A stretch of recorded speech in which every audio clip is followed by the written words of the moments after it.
Hi, everyone. Thanks so much for being here. Ander, thank you so much for being here. Thank you. It's wonderful to be here in New York with you, flying in. I have to ask you, what's your favorite Kenvue product? It's Neutrogena. It gives my skin so perfect. Mine and my wife's. Fantastic. I did not plan this, but I actually have a Paw Patrol Band-Aid on this foot. So that tells you a little bit about the usage. We have Band-Aids in every drawer in our house. And I will tell you that would be my favorite product if we were to sell them in Europe, right? Because my kids are pumped with all these Peppa Pigs, Paw Patrols, and all that. It solves everything. There doesn't need to be blood. They need a Band-Aid. Well, I would love for you to just share with everybody a little bit about who you are, what you do, and intro yourself a bit. Yeah, sure. So my name is Ander. I'm working for Kenvue. Kenvue is J&J's consumer health spin-off, which we IPO'd in May. So now we are a fully independent company. We're the largest healthcare company in the world right now. And my role is really, I'm based out of EMEA, out of Switzerland. I'm heading up all media, content, and basically digital capabilities to really support all of our brands, all of our franchises to excel, both from a media perspective as well as from a creative perspective. Well, it's a very important topic. We know study after study after study keeps saying that the thing that drives business the most is creative. And so we're here to talk about creative effectiveness and all the leading work that you and Kenvue are doing to get to metrics that matter. But I bet if I were to take a poll that everyone in this room has a very different definition of creative effectiveness, or different things come to their mind when we talk about creative effectiveness. So can you just share how you think about it? Yeah, so look, I've written it down because it's every time you think about it, it's creative has such a wide footprint, right? But for me, creative effectiveness, it's really about the practice to identify at scale creative dimensions that impact business performance, and all of that powered by AI.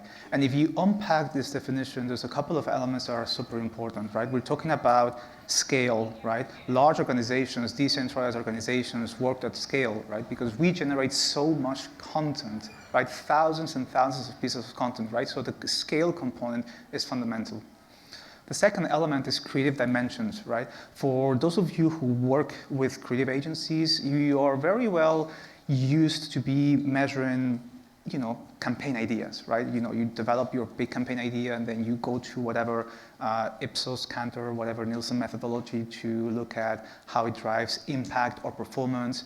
But we are not really able to understand what are their actual components within the creative, right? Those specific dimensions, and dimensions could be elements such as, the order of your products, whether, the settings, whether it is, the emotions behind. So those kind of dimensions, how do they help drive better performance? And obviously the buzzword everywhere is powered by AI. I'm not an AI expert. What I do know is that AI powers the solution that enables this dimension identification as well as this scaling. Then there's another way I think about it is, and that sometimes helps people when we explain it internally, it's who here doesn't know about Google Analytics? No one. Everyone knows about it, right? But when you think about Google Analytics or similar solutions, they did introduce a new practice within the industry, right? Which was web measurement. And within this practice, what came was the questions around, okay, what's the value it's driving? How do we organize internally? What's the partner ecosystem we're creating? What's the industry we're building? So I think about it very similarly. And what really makes me be super excited is that we are at the beginning, at the infancy stages of creating a new category within the industry, which is this creative analytics, right? Totally. Every time, I can remember earlier in my career having to manually look through tons of creative, tons of print ads, tons of, even at Meta, going through tons of previous high-performing, low-performing ads, and with my own eyes trying to come to what are the things that are working and not working, what are the creative decisions, using my eyes. Now being able to do that in a click of a button with AI, breaking down every single element of all of the ads that are in an ad account, every single creative decision that has gone through that, from not just the objects that are there, inside, outside, palm tree, man, woman, whatever it is, but also things like emotional benefits and functional benefits. These are things that the human eye could never do. What I would have given for this tool back when I was slaving over this earlier in my career. And so to have AI powering that kind of level of creative data, I think you're absolutely right. We're at the infancy stages of the power of that data. That data has just never been available before. So I love that analogy. It really, I think, shows what the potential is out there. So, okay, so that's how you're thinking about creative effectiveness. Love it. Can you tell us about kind of your journey and Kenvue's journey in using AI and other tech solutions to drive creative performance? Yeah, I think, look, it all starts with, your business outcomes, right? Which is, we all know the importance that creative has within our business outcomes, and we are able to measure that, right? We know that it has a contribution. There are many studies, but we know that it can really change our ROI models by plus minus 20 percentage points up and down, which is quite a large variance. But we really think about it from that perspective, one. Second, we think about it from a best practice component, which is ultimately, everyone knows here that our digital platforms, many digital platforms have, I'm not going to call it a viewability issue, but we know that short form content is gaining importance more and more, and as such, we need to make sure that we have the right components within that content to be able to build memory structures about our brands, right? So, for instance, coming back to the scaling component that we were discussing before, for us, what's fundamental, and one of the things that led us to start working, is really to say, how can we ensure that the creative best practices that we know that work for the big platforms, like Meta, like TikTok, like YouTube, how are we able to adopt them at scale? And more importantly, and this gets really operational, but when you've got someone at the media agency that's about to, traffic in your campaign, that's setting up the ad account, the account, et cetera, how can you give him the power to actually raise the hand and say, you know what, this is not going to work because it's not meeting the minimum creative effectiveness thresholds. It's like if he was to upload, a 6 megabyte display ad for a normal programmatic campaign. That would never happen, right? That's crazy to think about it, right? But think about it equally, right? Why would you upload a creative where your brand is not showing up immediately when the ad is showing, right?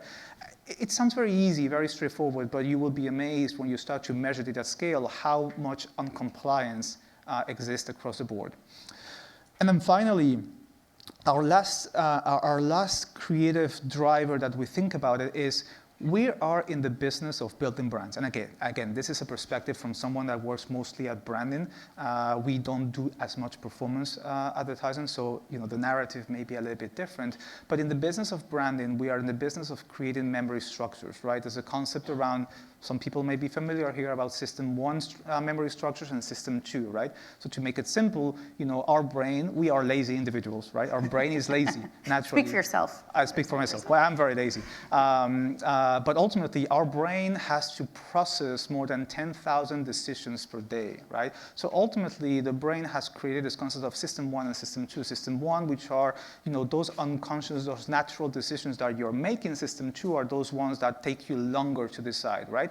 Most of our brands and most of the role that we're doing with advertising is actually queuing this system 1. It's really making sure that we can remine those memory structures and build them consistently across time. That means that you need to make sure that you can build creatives that are able to queue our system 1, right? And being able to measure this at scale is fundamental. So that will be the first thing. The second thing that happens within large organizations is that we are decentralized. Right? We are decentralized means that, just to give you an example, EMEA makes 20 or a good percentage of the business of Kenvue, but when you think about it, we have kind of 5 big clusters. We have more than 300 creative agencies. Let it sink in, like 300 creative agencies for just the EMEA region, okay? And that's because, every brand manager wants to work with whoever they want to do their own little tiny little thingy here and there. But the reality is, how can you control? How can you control things, right?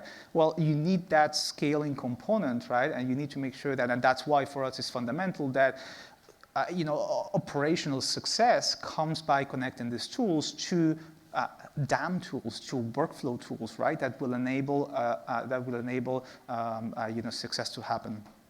And then the last piece that I would say what brought us here is also having solutions that can evolve with clients, right? And I'm going to make here the connection again with System 1, right? System 1 thinking is really one of the key components is about how are you able to build consistency, right? So for instance, when you're creating your ads, right, every brand has distinctive assets, what we call distinctive assets. You think about a Nike, the logo is a distinctive asset, right? For instance, you don't have to see Nike as a naming just to know it. You don't even have to see the full logo to know it's Nike, right? Well, equally, that happens for many of our brands, right? So we need to make sure that we can co-build tools, and we're working together to build algorithms that are able to identify those distinctive assets, right? And that can give us a better prediction on how every impression that we are delivering is actually supporting towards building those System 1 memory structures. So, so you touched on a couple things that I think are really powerful there. One is you talked about the benefit of a tool like this across both creative and media decision making. I feel like that's been a big struggle, certainly through the couple decades of my career, of how do you bring those two worlds together, and having the same language, having technology that now gives everybody the language to say, this is creative that's set up for success, so either I'm going to put money behind it, or I'm going to change it on the creative side, right? If everyone having that united language feels like a big game changer for the industry. And then the other dynamic you talked about was sort of compliance, but then also building brands. Mm-hmm. And so having the ability, compliance, sometimes I like to think about that as that's just sort of raising the floor, right? You need to have a minimum of best practice happening across everything. But when you want to build brands, that's not good enough, right? And that's where you need to be able to understand new insights, understand what are the insights specific to Paw Patrol Band-Aids. What is that? What's going to drive what creative decisions are going to drive the best outcomes at an individual brand level, and not just at a general best practice level. Yeah, but ultimately it's a journey, right? I think that the easiest way to think about it, you always start with compliance, right? But compliance is not very sexy, but compliance is, it drives business, right? Yeah. And then you start laddering up and coming back to those insights you mentioned, which can enable our creative agencies our brand teams to incorporate within their briefs, and that's how we're thinking about it.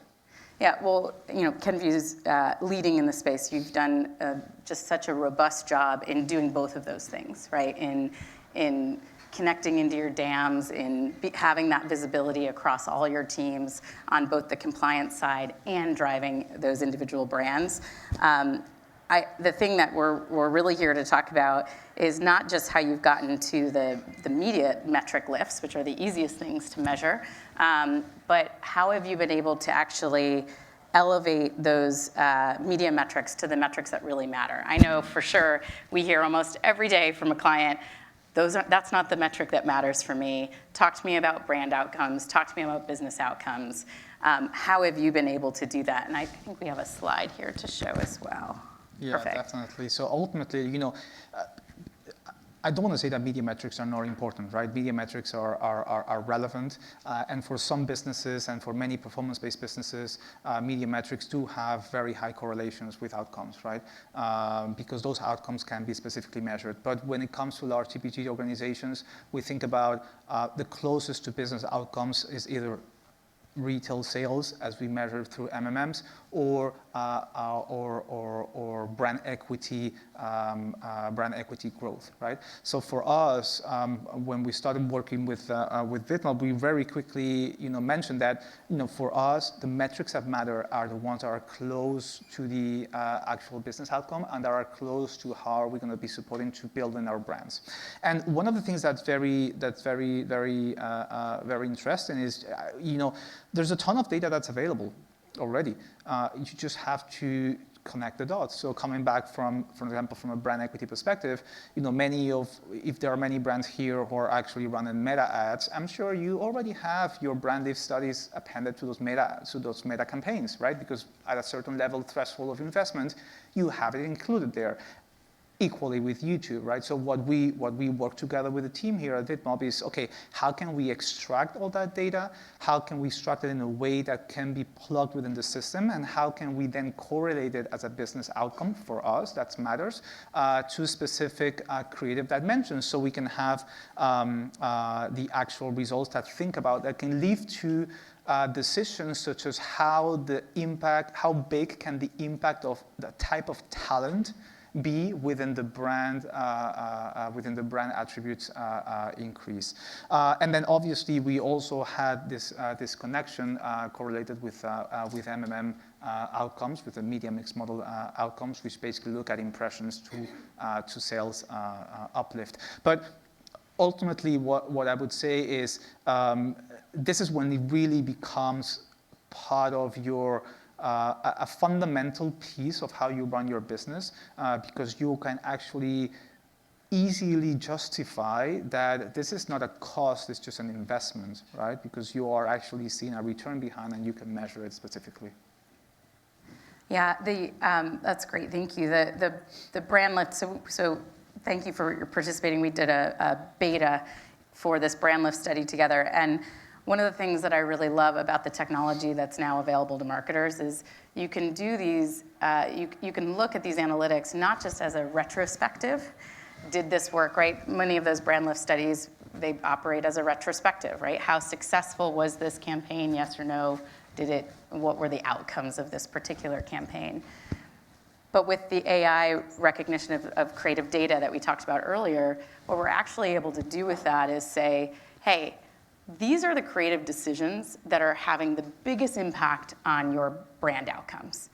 So how do you incorporate those in future decision making, right? And that ability to kind of move from a retrospective, great, that's how that one ended, now let's move on to the next brief, to what are the learnings we can take from that to drive future creative decision making, and being able to get to that level of sophistication in the analytics, like the ones you see here on the upscale talent, having that aspirational talent or featuring nature and the nature ingredient story, to know now that those things are the things across a certain portfolio of yours that's having the most impact on brand outcomes.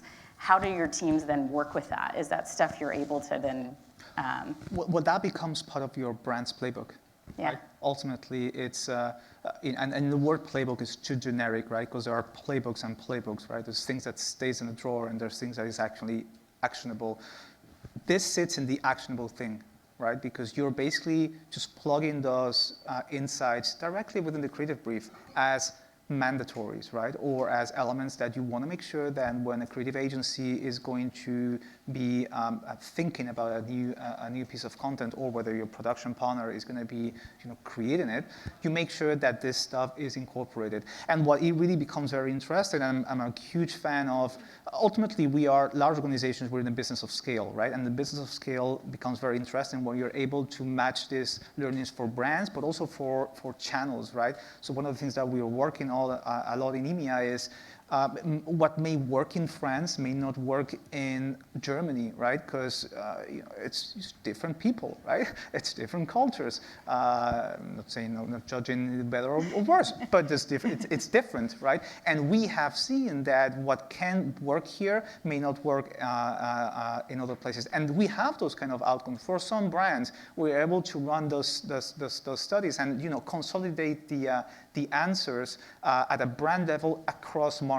And we have the key criteria, and we say, look, this has an impact in this market versus this doesn't have an impact in this market, and it becomes extremely actionable to be incorporated, again, across your ideation or creation flow, whatever it is. Well, speaking of actionable, so seeing results like this is amazing. The MMM results, specifically with Benadryl, of significantly above 100%, with insights like, tying the benefit to use cases with complex animations is what's a big driver of that. I love being able to have that information, but it all comes down to being able to action it, right? There's playbooks and there's playbooks, right? The playbook that gets put in the drawer, the drawer, right, and never gets looked at again, versus something that is really a reference, a day-to-day reference for your teams. Actually, Jill, I'm going to just want to mention the playbook, because the big difference in the playbooks and playbooks is that this is a playbook that evolves. Yeah. Right? And that is coming back to the initial question around becoming a new practice, right? You know, I've been a brand manager for many years, and I do remember running creative, brand creative studies around, okay, how good this campaign is, what's going to be the impact, the relevance. But that was a one shot, right? And then you produced, you launched, and then you learn about it, right? Yeah. What I'm excited about is that this becomes your ongoing creative playbook, right? That changes, and obviously, if you just run one creative per year, well, there's not much to learn about it or to change about it. But the moment you start, you do have volume and scale, right? That becomes your ongoing creative playbook, right? That either will, confirm your thinking or not, because that's how we work. And I honestly think that brand people don't always get it, but that really clicks with performance-based teams, right? Because they really understand the concept of constant optimization. Yeah, for sure. Yeah, I mean, it's to be able to really connect those two things is just super important, and I think that connects back to what we hear all the time, the second question we hear all the time, which is, okay, but how? Okay, I've got this playbook. At VidMob, we think about creative scoring and creative analytics as actually feeding each other. When you're scoring on compliance best practice, you can start with industry best practices, but which is what you guys have been doing so brilliantly, as you get to the analytics specific to a brand, and you learn new things like what we learned with Benadryl, that becomes a new scorable criteria that now you can actually monitor and see, are we doing that consistently? And so that loop between starting with sort of baseline best practices, learning really specific things to your brand, those becoming your new best practices, and that just living, breathing document of the playbook is really, really powerful. So you've done all this great stuff, but you work for a very complicated company, like many folks here probably do. How? That is the question, right? That's the money question that we always hear. How do you actually get this operationalized in practice? So look, yes. So how to get started? I think there's three components that you have to think about it, right? And the slide here kind of tries to summarize them all. The first thing is ask yourself the question: where does this thing sit? Okay. One of the first questions we got from our marketeers and even from an insights team was, okay, but how does VidMob compare to System 1? And System 1 is or Nielsen, whatever, at measurement study that we're doing, whatever you guys are utilizing. How does it compare to it, right? We very quickly realized that what happens is that there are some organizations which are very well structured in the way they operate, right, and the way they do marketing. They have this big integrated communication processes with steps of what happens, but there are others that don't, right? Whether you have it or whether you not have it, what's very important is that you come up with a clarity around what is your measurement framework, right? And the simple way to think about the measurement framework is you think about, okay, from brief ideation to activation, and what happens in between, which is production, et cetera, what are the key questions you're going to be asking yourself as a marketeer throughout the process? Then map the tools that you have and map the cost that this will generate. You will very quickly realize that where does VidMob fit, right? And where it will complement your existing portfolio of measurement solutions. So that was the first thing, right? And that was really an aha moment for many people, saying, okay, now I get it. Now I know when to use it. It may seem very dumb, but now I know when to use it and what kind of questions can I ask it. That's the first thing. The second thing is, in decentralized organizations, you want to make sure this actually happens, right? And how do you make sure that this happens with a landscape of 300 agencies? Well, you basically ensure that either from a contractual perspective or either from a training perspective, you work with them to release some kind of training and an adherence for them saying, I'm going to penalize you, for instance, if you provide me with a creative that is under best practice.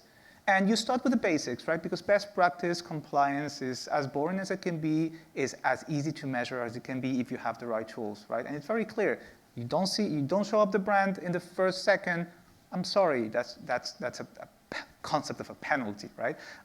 Or you try to bring it from a contractual perspective. And then very much connected to it, how do you operationalize best practices, right? What happens in many organizations is that there's a lead team that creates content, right? But if budgets are spread thin across the organization, everyone has the power to create any kind of content because you still have money around to use, right? So that's why for us, connecting this to the DAM was fundamental because the lead team generating content uploaded this content to the DAM, and we have a very high DAM compliance, but if you don't, that's a different issue. We do have a very high compliance when it comes to uploading. That content was uploaded with a scoring attached to it, so that we know when local markets, local teams will take it and activate it, that content will be fit for purpose, right? Mostly fit for platform, right? And so those are the three main components that did help us scale and operationalize it. And I would say the first point is really to start from best practice, because to be honest, you will not be alone. Meta is hammering on best practice. YouTube is hammering on best practice because they know they have a high correlation to ROI, right? So you can take that narrative that exists in the industry right now, and you just need to connect the narrative of the scale that can be provided with this kind of tools. Super helpful. We've got a few minutes left. I'm going to try to get through this last question here, but it's a big one. AI is the buzzword of 2023. You and Kenvue are very early in the game and with your work with VidMob, but you're also thinking about it well beyond only the topic of generative AI, right? How is AI affecting all parts of the marketing chain, including creative analytics? How do you see the future of AI and its role in reinforcing creative effectiveness? Look, as we mentioned at the beginning, ultimately the role of AI really helps us to drive scale and really helps us to build models that are fit for our organizations. What I'm really excited about is really thinking about it even in the old terms as pure data. Right?